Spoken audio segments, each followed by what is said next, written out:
somber and emotional day across the Beehive State as friends, family, and law enforcement pay their respects to fallen Santaquin Police Officer Sergeant Bill Hooser. The outpouring has been beautiful to watch. A procession of hundreds of vehicles led the body of Sergeant Bill Hooser from Taylorsville to Santaquin today, where Hooser served since 2017. The life and legacy of the fallen officer is our top story tonight on 2 News at 6. I'm Heidi Hatch. And I'm Brian Schnee. We have team coverage tonight. Kristen McPeak and Christian Sita are in Santaquin, plus Jake Taylor live in studio tonight with a look at the criminal history for the suspect involved in this. We begin, though, with Christian, who was at that news conference today. And Christian, we heard from several law enforcement officers, very emotional still today, and even Sergeant Hooser's brother, who is in the state because of this. Yeah, that's right, Heidi. We heard from police, troopers, and family members. We got to learn more about the officer himself, and we also got a clear timeline of what exactly happened. This afternoon, we got a clearer picture of what exactly happened leading up to the death of Sergeant Bill Hooser. Police say the suspect, Michael Jane, made a U-turn, deliberately targeted the officers, and purposely hit both vehicles. Then Jane ran to a convenience store and stole another semi. Jane left the stolen semi in Mona and stole a pickup truck. Troopers caught up with him in Vernal when Jane sped off in that truck and crashed. He was, a top-notch officer, and it's going to be hard to replace him. We also got to learn more about the officer himself. He began his law enforcement career in New Mexico, then later joined the Santaquin City Police Department in 2017. Bill was promoted from corporal to sergeant in 2014. He's survived by his wife of 29 years, 2 daughters, and 1 granddaughter. This community and his brothers and sisters in law enforcement, in this community that he called home. Thank you again for your support. Your continued prayers and love are felt and needed at this time. Now, this is still an active investigation, and we still don't have all the answers, like who was the man who was standing on that semi-truck. But as we continue to learn more information, we'll continue to update you. Reporting live, Christian Sita, KUTV 2 News. Christian, thank you. Our team coverage continuing tonight as people honor Sergeant Hooser in many ways across northern Utah and beyond.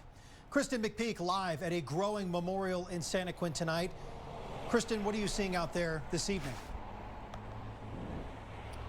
Yeah, lots of people stopping by here. Let's take you over to this growing memorial. You can see flowers and flags placed along the roadway here. There's cards. There's balloons, there's handwritten pictures that kids have painted, and it's just been growing over the past few hours. So take a look at this morning when we were at a procession earlier.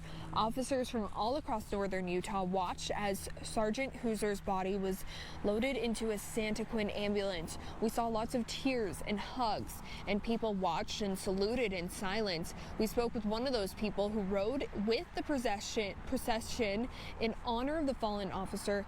He shared they have a special camaraderie.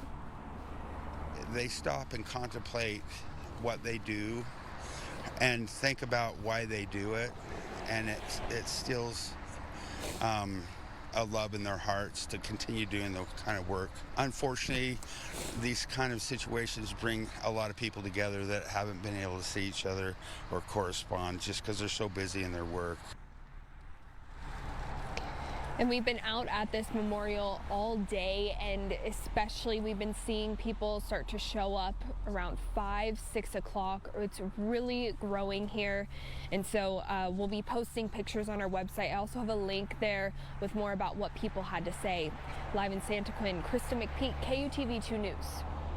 Kristen, thank you. About a half hour ago, Utah's congressional delegation in Washington held a moment of silence in honor of Sergeant Hooser. Utah Congressman Burgess Owens led that moment in the House chamber. In a statement, Owens called Hooser a true American hero whose courage and commitment in serving Santaquin were tragically cut short in this senseless act of violence. There is a GoFundMe honoring Sergeant Hooser in hopes of helping his family that's been left behind. It originally had a goal of $60,000. Right now, it has surpassed that amount with over $68,000. So many in the community trying to lift this family up. And another way that money is being raised for the family, free haircuts. The Utah County Sheriff's Office sharing today that the Fellas Barbershops in Payson, Spanish Fork, and Springville are offering free haircuts to all law enforcement officers this week. They will donate the cost of the haircut to the family of Officer Sergeant Bill Hooser. The man police say hit and killed Sergeant Hooser has a long history of violence against police. It's frustrating to hear the situation. For 2 News Investigates, Jake Taylor was digging into his background. And Jake, what did you find? Yeah, what was most striking to me is that this wouldn't be the first time he's been accused of using a vehicle as a weapon against police.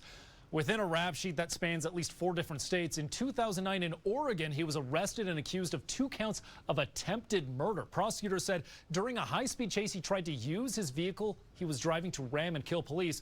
They say he was a felony legally wearing body armor at the time as well. He later pled guilty to some lesser charges and spent several years behind bars for that. In Kansas 12 years ago, he was in another high-speed chase with police. This mugshot on the right from that time, officers then saying Jane had stated he's willing to kill to avoid going back to prison.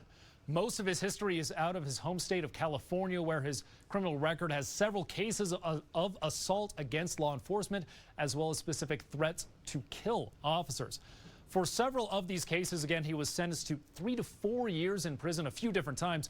But of course, despite this disturbing history, he was recently out of prison until the tragic events of yesterday. In studio, Jake Taylor, KUTV 2 News. Jake, thank you. We live streamed the entire procession that happened this morning, as well as the news conference from Santaquin City Hall that happened around 2 o'clock this afternoon. You can go back and watch our full coverage online and also at KUTV.com. And we've also posted that on our YouTube page. Stay with 2 News as we continue to follow the death of Sergeant Bill Hooser and bring you updates as we get them. Download the 2 News mobile app for those live streams and breaking news alerts as we get those updates in this case.